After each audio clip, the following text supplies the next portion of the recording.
This is the story of a 30-year search by U.S. intelligence agencies to perfect mind control. Some of those engaged in that search have agreed to talk about it for the first time. One said, "I think every last one of us felt sorry to attempt this kind of thing. We knew we were crossing the line." The search would be endless. From brothels, an agent says, we learned a lot about human nature in the bedroom, to the mystical rites of a magical mushroom ceremony performed by an Indian shaman, to a Spanish bull ring. The bull has had electrodes implanted in the brain and is controlled by a scientist. There would be victims.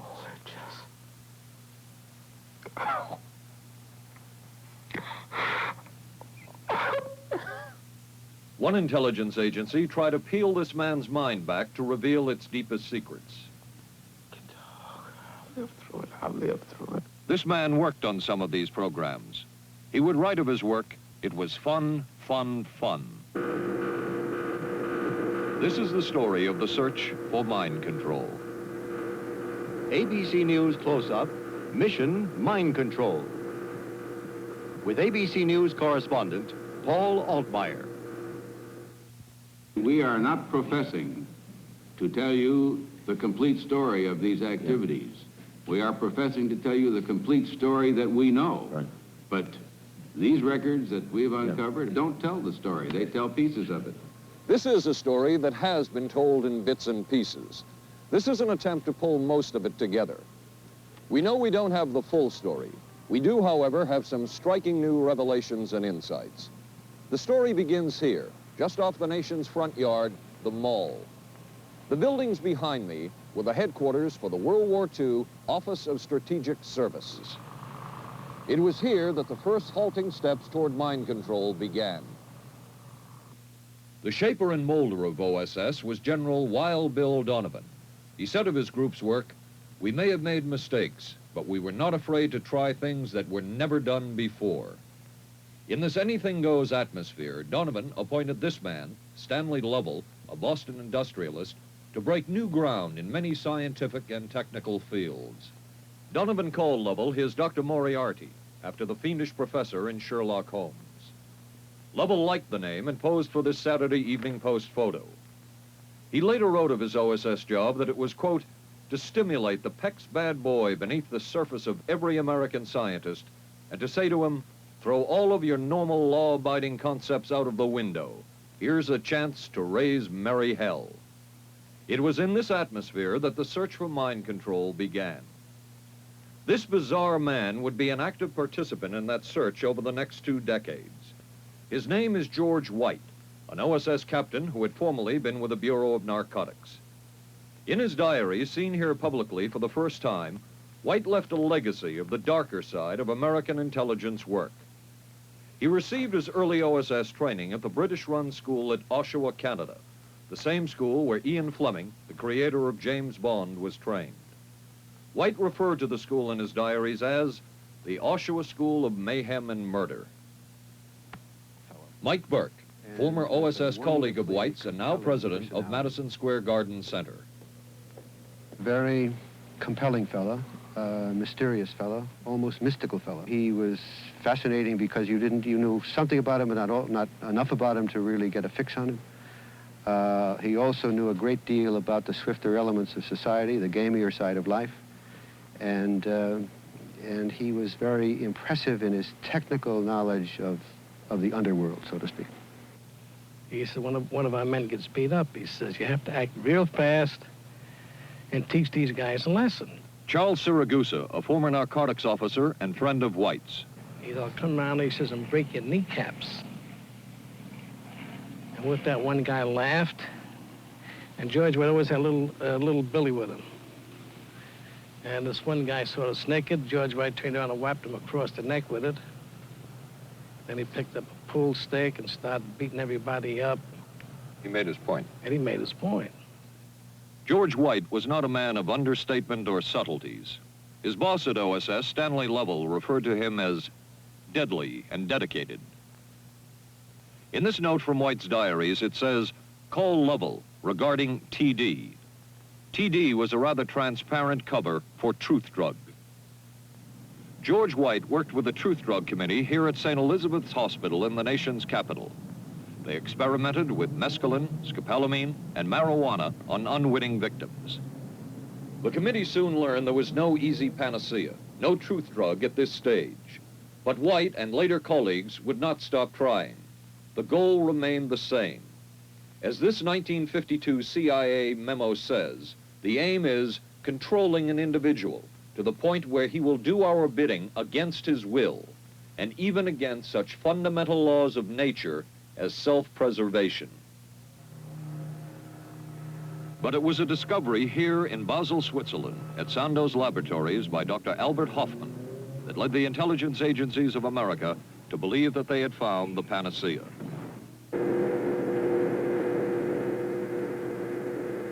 The discovery was lysergic acid diethylamide, LSD.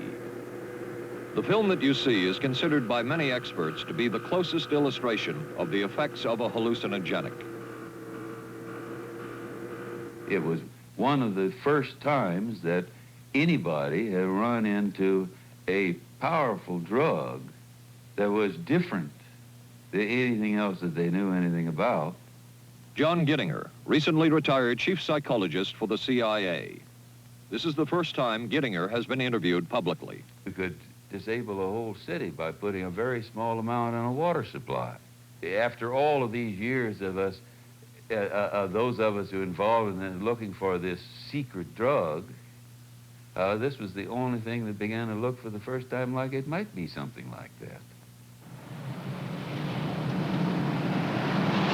The CIA's interest in LSD was intense. The worry was that the Russians would get hold of it. Were the Soviets into LSD? I'm going to have to say, well, I'm sure they were, but if you ask me to prove it, I've never seen any direct proof of it. But at one point, intelligence information received from Switzerland said that Sandoz Laboratories was about to put 100 million doses of LSD on the open market. And it caused enough concern within the agency that the United States was prepared to buy the entire supply. However, a slight mistake had been made. The mistake is made public for the first time. I just found out on a new CIA document that there were no such large quantities of LSD on the market. Joan Marks has filed numerous Freedom of Information suits against the CIA and has unearthed much new material. He is the author of The Search for the Manchurian Candidate, a history of intelligence agency work with mind control. He is a consultant for this report. What happened is that there was a military attaché in Switzerland, an American officer, who got milligrams and kilograms mixed up. In other words, he made a mistake of thinking 1/1000th of a gram was the same as 1,000 grams, which is a mistake of 1,000,000 times. So when the CIA got the intelligence that there were 100 million doses on the market, in fact, there were 100 doses. The man who would oversee the CIA's research into drugs and most of the agency's behavior programs is this man, Dr. Sidney Gottlieb, a chemist. Dr. Gottlieb declined ABC News' request for an interview. In their never-ending search for the miracle weapon, CIA operatives searched here in the remote mountain areas of southern Mexico for what up to then had been considered a myth, magic mushrooms. They used this man, a part-time chemist for the CIA, to dupe this man, a vice president of a bank and an amateur mycologist or mushroom expert, to try to get to the magic mushrooms and turn them into a drug. But it would be the amateur, R. Gordon Wasson and his colleagues, who would win the race and develop the drug psilocybin from the magic mushrooms. We went into the Mazatec area, far from the highways, remote from Mexico City. There we found that rotten bagasse, as it's called, bagasso, covered with mushrooms. These mushrooms I didn't know, had never seen. They were the sacred mushrooms. Wasson would also discover and record the ancient mystical rites of the mushrooms from a local shaman or magical priestess, Maria Sabina. And we were seeing incredible sights. They would go slowly or they would go fast as I ordained. all your senses are rendered acute. We say that you see visions, you see hallucinations, but that doesn't begin to tell this story. The hallucinations are only part of it. You hear sounds, you smell things. The night was thrilling. Word of Wasson's discovery reached the CIA quickly. Dr. James Moore, a University of Delaware chemist, secretly served the CIA preparing deadly chemicals on short notice. Moore was instructed to get close to Wasson and accompany him on another trip to Mexico to get the magic mushrooms. Internal documents show the CIA felt a drug derived from the mushrooms could remain an agency secret. What in the world were they looking for with the magic mushrooms? I think the best answer to that is that they were looking for fundamental information on compounds that would be capable of causing changes in behavior, changes in mental attitude. Did you ever consider what would have happened if any of these substances were given to, say, unwitting people? Oh, I don't remember having considered that specifically. What if you, I trust perhaps you've thought about it. Well, I haven't worried about it. Your question again, what would I have thought had I known that any of these substances would have been given to unwitting persons? You mean a hostile agent of another government? No, I mean think that was probably one of the things they had in mind. I mean testing it out on an American citizen. I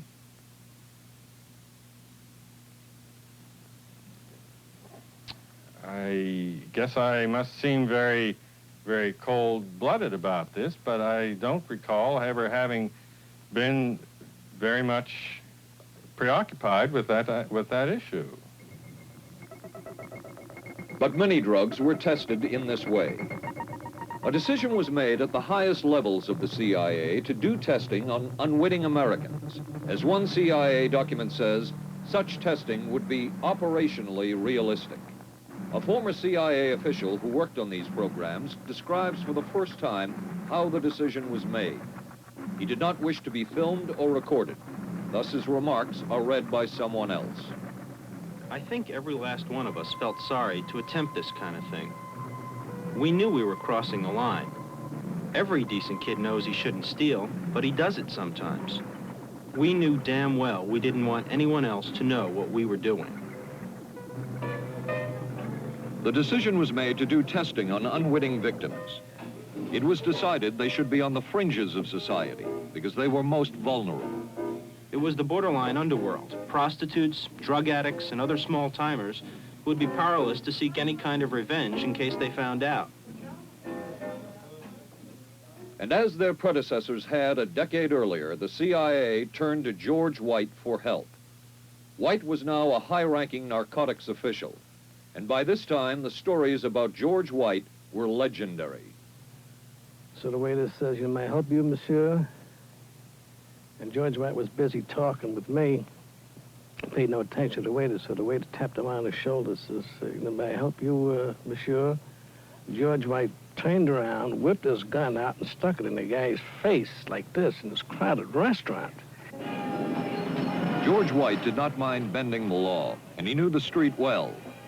He was the ideal choice for what the CIA had in mind. We were Ivy League, white, middle class. We were naive, totally naive about this, and he felt pretty expert. He knew the whores, the pimps, the people who brought in the drugs.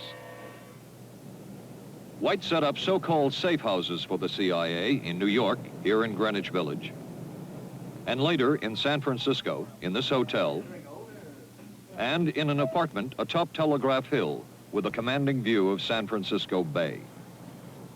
While the existence of these safe houses was disclosed last year, details of what took place within them has not been told. A former CIA official who worked in the safe houses reveals that they were used not only for drug testing, but to study sexual behavior and how it could be used to manipulate people. We did quite a study of prostitutes and their behavior. How do you take a woman who is willing to use her body to get money out of a guy, to to get him to talk about things which are much more important, like state secrets.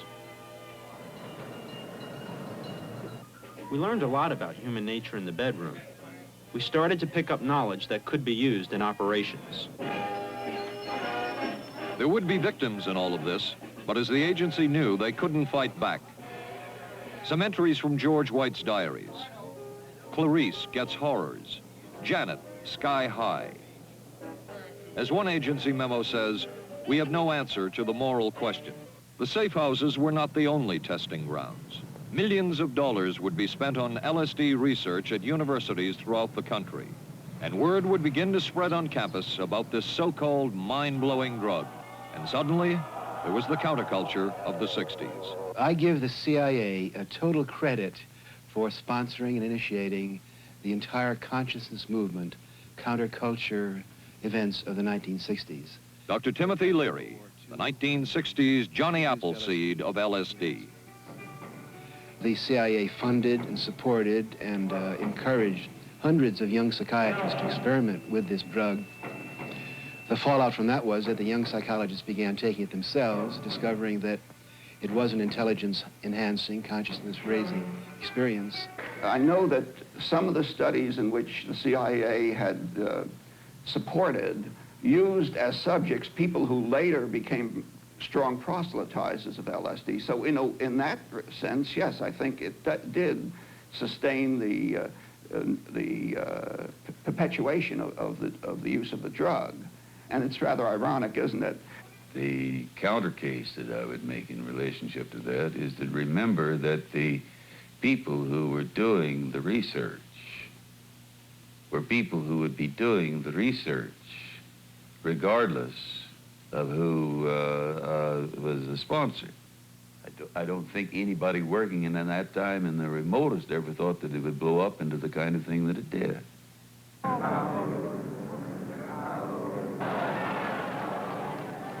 History will judge the role of the CIA and other intelligence agencies in unwittingly contributing to the counterculture of the 60s through their intense interest in LSD and other hallucinogenics. But for the moment at least, the argument can be made that the CIA helped usher in the age of Aquarius.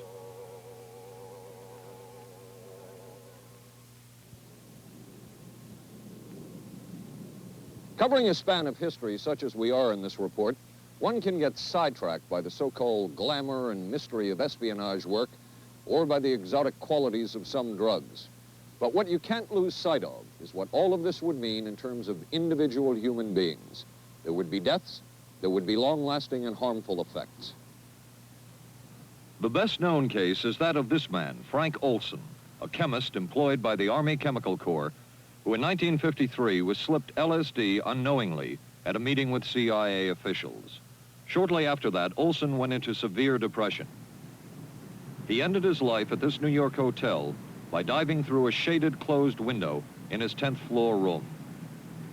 Frank Olson was the first known fatality in the CIA's LSD program.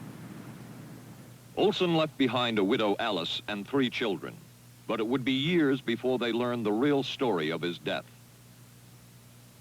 Shortly after his suicide, Alice Olson was visited by Dr. Sidney Gottlieb, the man who had administered the drug, and by Robert Lashbrook, his deputy, who was the last person with Frank Olson the night of his death. It was probably to check me out and see whether I was handling myself and handling the situation, whether I was hysterical. And I'm sure they left the house feeling ever so much better because I had been gracious and hospitable to them, so that I must have played right into their hand and made them feel fine. 23 years later, how did you feel about that meeting?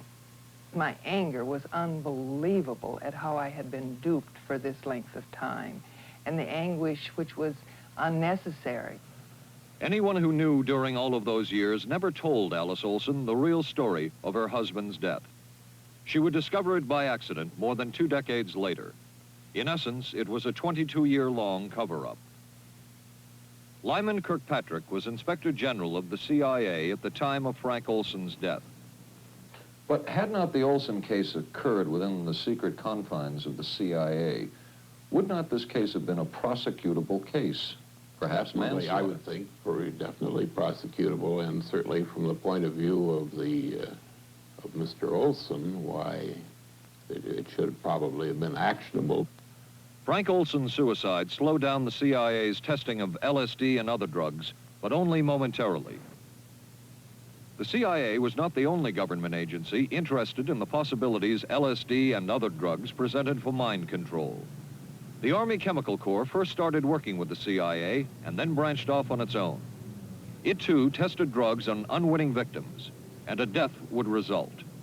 The case of this man, Harold Blower, a tennis pro, seen here with his daughter Elizabeth, is well known. In 1953, Blower was a private patient at the New York State Psychiatric Institute. He was given 5 injections of a mescaline derivative that was being tested secretly for the Army Chemical Corps. With the 5th injection, Harold Blower died.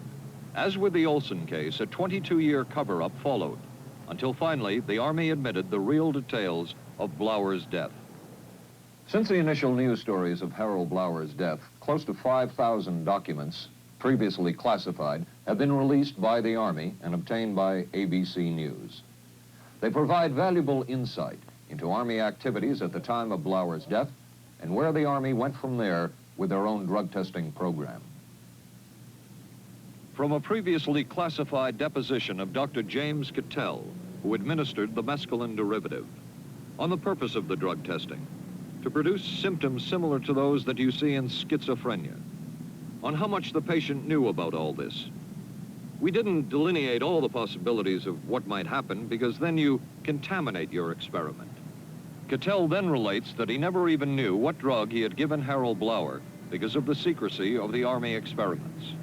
We didn't know whether it was dog piss. This was secret. This was a secret. We weren't in on it. We asked Blower's daughter Elizabeth for her reaction. What? How can anybody react to that? I mean, that is so far from what you'd expect from a human being, never mind a doctor, never mind a professional specialist who's supposed to care about people's minds. It's unbelievable. A suit filed by Elizabeth Barrett against the Army Chemical Corps is now pending in federal court. Other Army experiments continued on mental patients around the country. Work done at the Tulane Medical Center in New Orleans involved several drugs, hallucinogenics, and electrodes implanted in the brain. The chief researcher was Dr. Russell Monroe, now head of the psychiatry department at the University of Maryland. These are various progress reports written by Dr. Monroe and recently obtained by ABC News. From one of the progress reports, a report of a woman who had electrodes implanted in the brain and was then given LSD and other drugs. She became agitated, cried, lapsed into a trance-like state.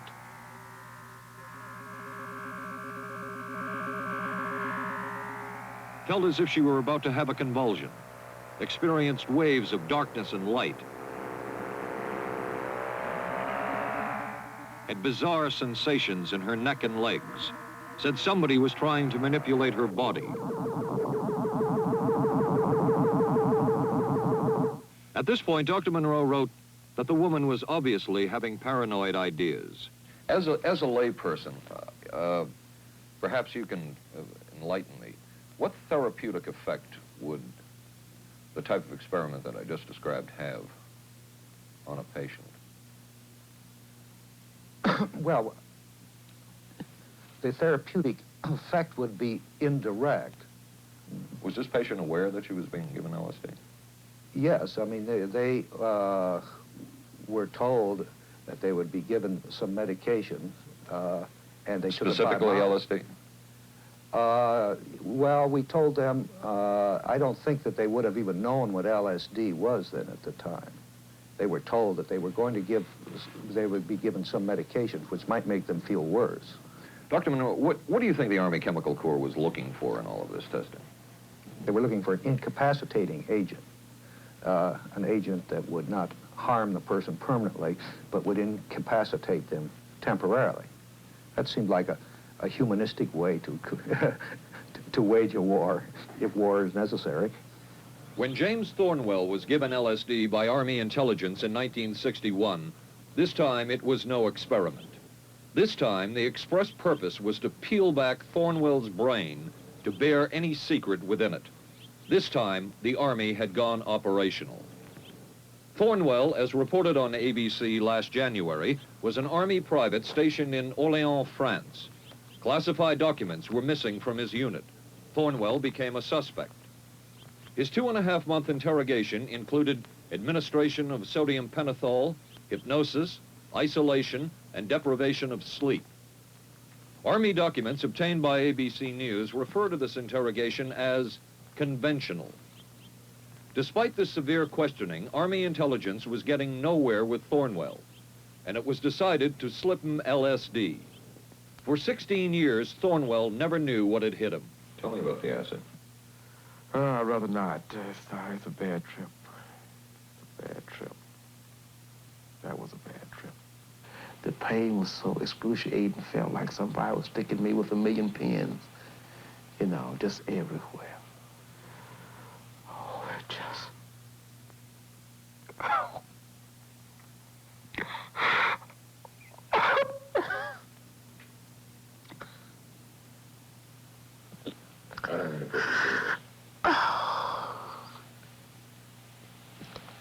You want to stop for me? Oh. I walked around. You want to stop?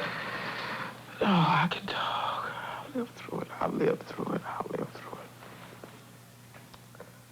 No charges were ever brought by the Army against Thornwell. He was discharged for psychological disorders. But an Army psychiatric evaluation of Thornwell obtained by ABC News, one which was done prior to Thornwell having been given LSD, says of him, fairly cooperative, oriented, alert, and gave no evidence of psychosis or depression. From the Army's point of view, this type of LSD interrogation was a success. Other documents refer to the exploitability of interrogation subjects, cracking them, keeping them off balance mentally, and providing an economical, speedy, and productive aid to interrogation. From James Thornwell's point of view, it was no success. Thornwell still has serious problems. He's run through 2 marriages, he maintains he can't hold a job, can't concentrate, has nightmares, and feels socially and emotionally isolated. Last fall, Thornwell filed suit against the government in federal court. In a moment, we will examine the closest experimentation to brainwashing that we have uncovered.